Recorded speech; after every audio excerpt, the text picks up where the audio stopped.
Hey everyone, how's it going? Are we having fun creating connections? Awesome, awesome, because that's why we do these things.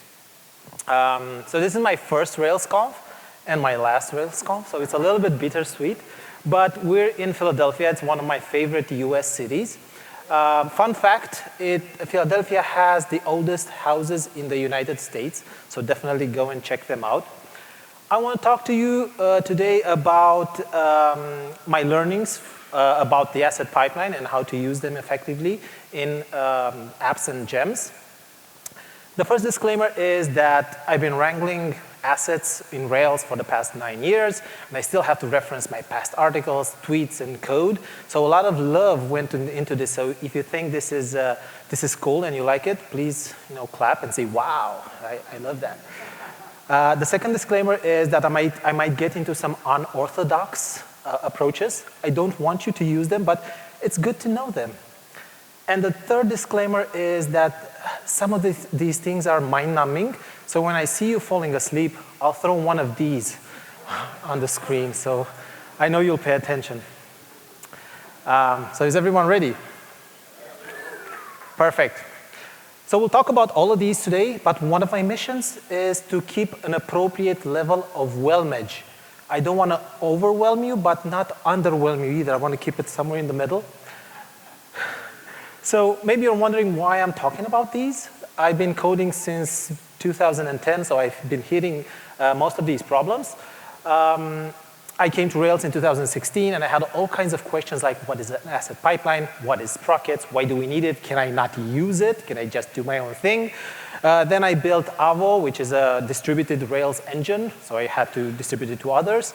So I learned a lot about them, about the assets. Then I built some more open source work like Marksmith, a markdown editor for Rails. So this is me, Adrian. And I also co-host a boutique Ruby conference in September in Bucharest. So I would love to host you.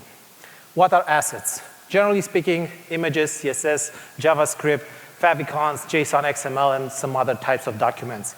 How did we used to do it before? So we would used to, so maybe some of you would used to do the same things. We would have like an HTML file or maybe a PHP entry point, and then we would load up jQuery, and then the jQuery plugins, and then our own plugins, and then vars.js was a good thing, apparently, and then main.js, and then some other things that we didn't know where to put. And these are actually some snippets from my past code, so don't judge, please. And that approach, kind of ran the web. This is how things were back in the day. And from what I hear from my WordPress friends, it kind of still does in some places. But that approach led to a few problems that an asset pipeline could really help. And the first one is bundling, which is a fancy word for concatenation. So we pretty fast figured out that HTTP1 had a problem with multiple connections. So whenever we had multiple assets in one of our pages, it would have to do like multiple back and forth, and HTTP1 just wasn't good enough for that. So then we thought, okay, let's just move, instead of having 10 files, let's just move everything inside one file. And we had tooling for that. It was called Gulp or Grunt or Broccoli, and we would have these kinds of pipelines where it would take all the JavaScript and it would go pass them through a minifier and an uglifier and then rename them and move them into a special place. And we had these tasks for local development as well and for images, and it was a mess. Then the second problem that an asset pipeline solves is fingerprinting, so we figured out that once we had that one JavaScript file, it was not very optimal to load it on every page load because it's the same file, so we want to cache that. But because we were caching it, we need to do a cache busting. So whenever we change it, we redeploy, we need something else. So what our asset pipeline does, whenever you run the asset precompile step, and when you deploy to production, it will scan all of your files and create this unique hash for that unique contents, and then we can cache that for forever, and because it will have that special name attached to it, and we have that special cache busting mechanism set up. And the third problem is transpiling, which is fancy talk of get all of this content through a map function and do something to it. And we used to transpile Sass, SCSS to CSS, apply vendor prefixes if you remember those, and then transform CoffeeScript to JavaScript and minify scripts and optimize images and some other things. And that was Sprockets. That is Sprockets. This is what it does, and it did it very, very well. And at some point, the web evolved, and Sprockets had to do some more things. It would scan the Bower file, and it will do JS-min-c and Zopfli and whatever that is. So it started to do a lot of things. Where are we now? So we have HTTP2, which solved that problem of having multiple connections. The browser doesn't care anymore. You can just have 20 or 30 files, and it'll download it without a problem. CSS became smarter, so we don't need Sass to CSS.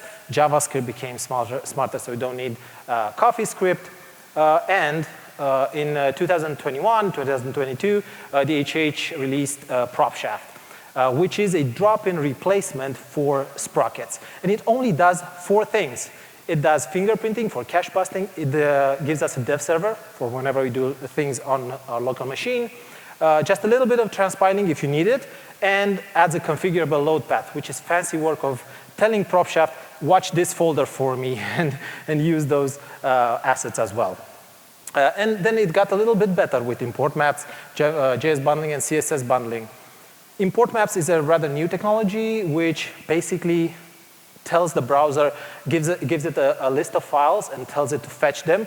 And it helps you still keep that import functionality inside your JavaScript files. And the browser knows where to pick those up. Import maps works perfectly with Propshaft.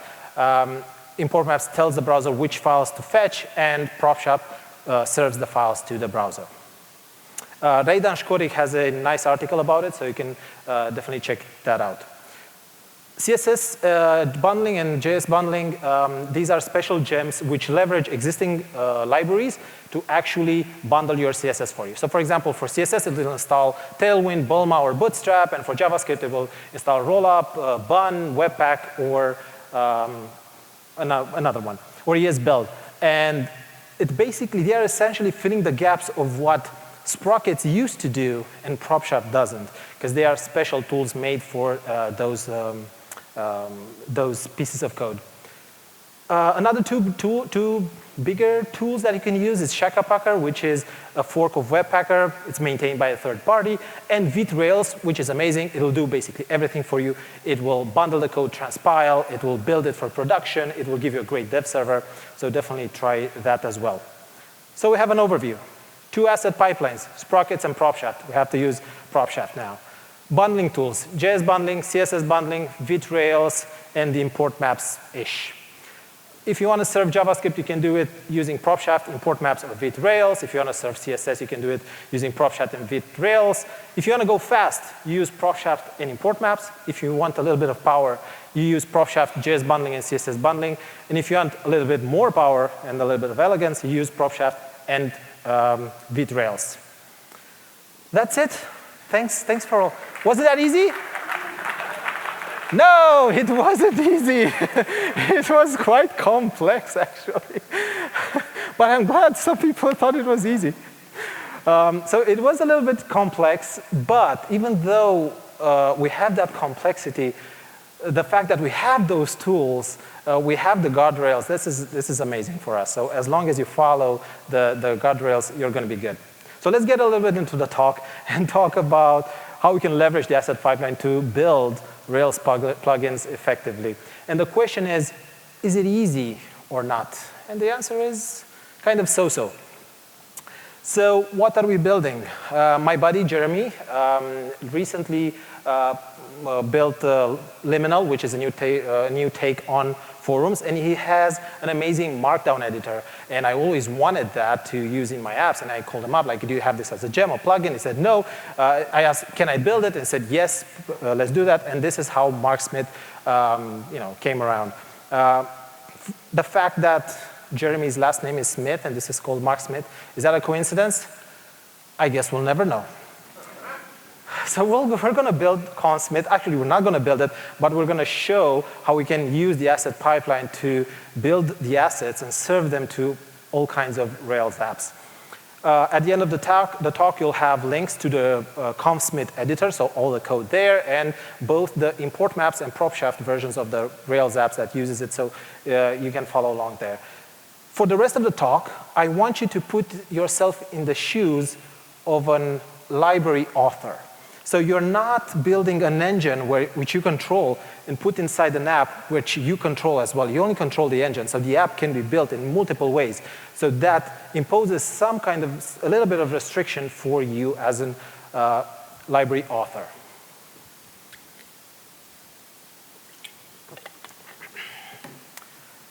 Asset work. So let's start from simple to complex. Why complex?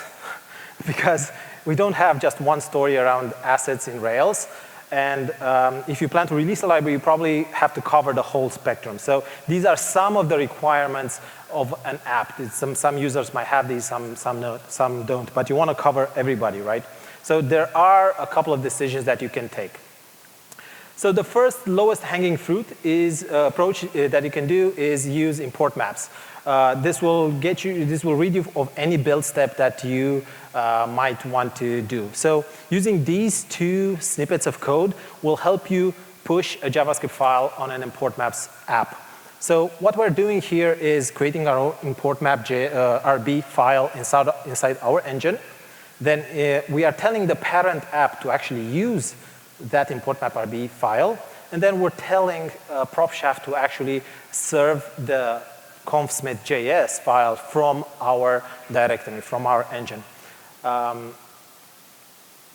Next, okay, we ticked a few boxes off of that list.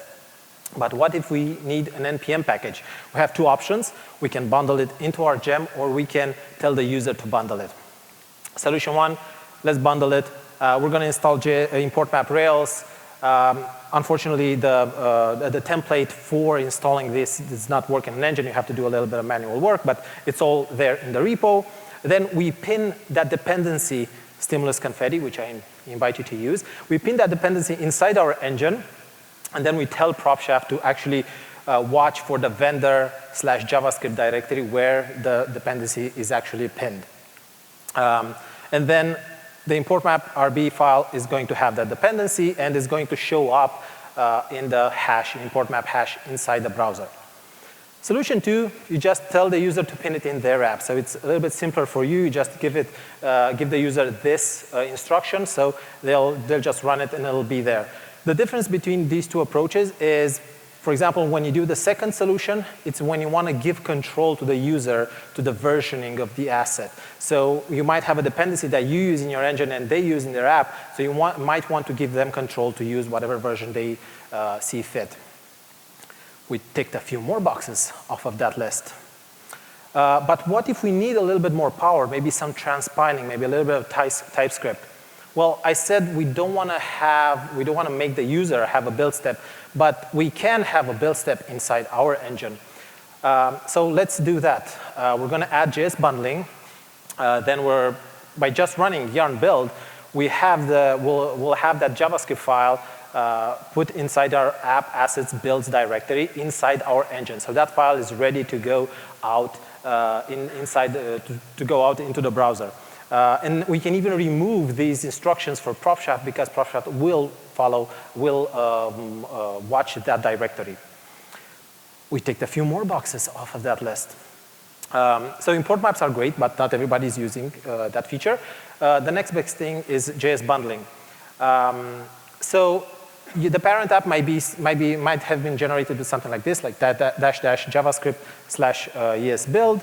And you might want to import that file like this, import ConfSmith. Unfortunately, that's not possible out of the box. You're going to have to do a few things, a little bit of work. The reason is, even though Propshaft exposes that file to Rails, you have to remember that ES build and the other build tools, they are separate processes and separate pipelines, so they don't know about that file. So there are a few solutions here. We can create an NPM package. It seems a big lift, but it's actually one of the most popular ways of doing this thing. It's not that difficult. You run npm init, you hit enter, enter, enter. You're going to get this kind of package.json. We already have the bundled file, so we can use it inside module. And then you hit npm publish, voila, it's up on npm.js. Then you tell the user, use it like this, yarn add, and use it inside your app. Now we've basically ticked all of the solutions. So now we can use NPM packages inside our ConfSmith.js. We can use fingerprinting. We can use caching. It's a really good setup, and it will hold you forever. You can cover the whole spectrum, or at least until we'll have another asset pipeline introduced, and then we'll figure things out.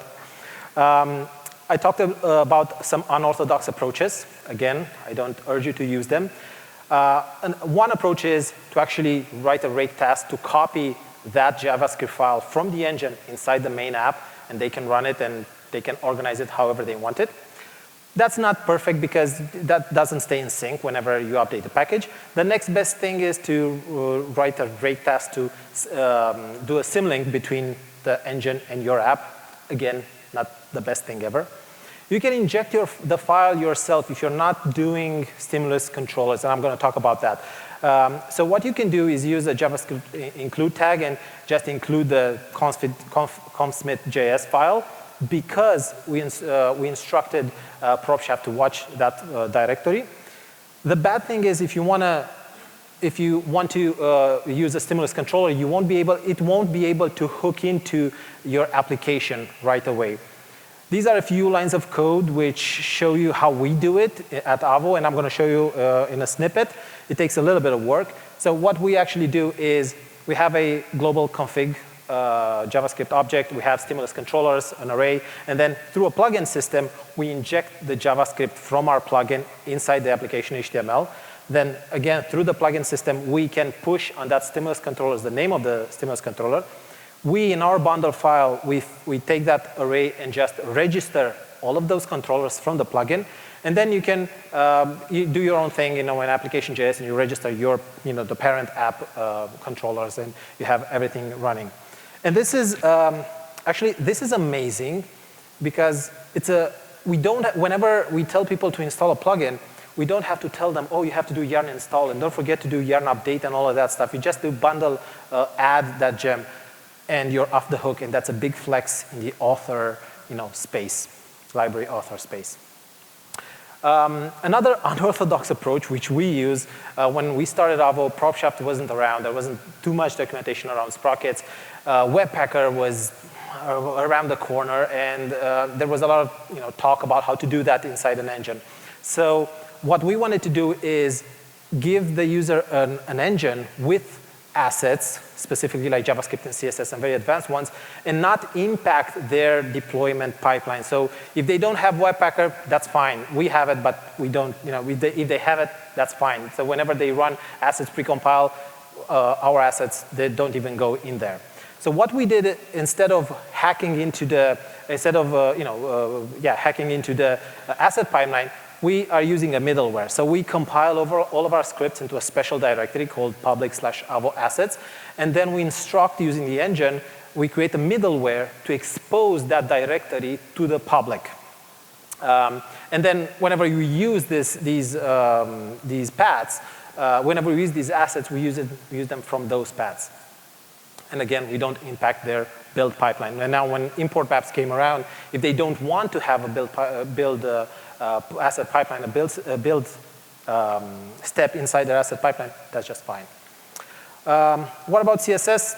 I didn't talk a lot about it because it's very easy using Propshaft. You just add that style sheet link tag, and Propshaft will know how to pick it up.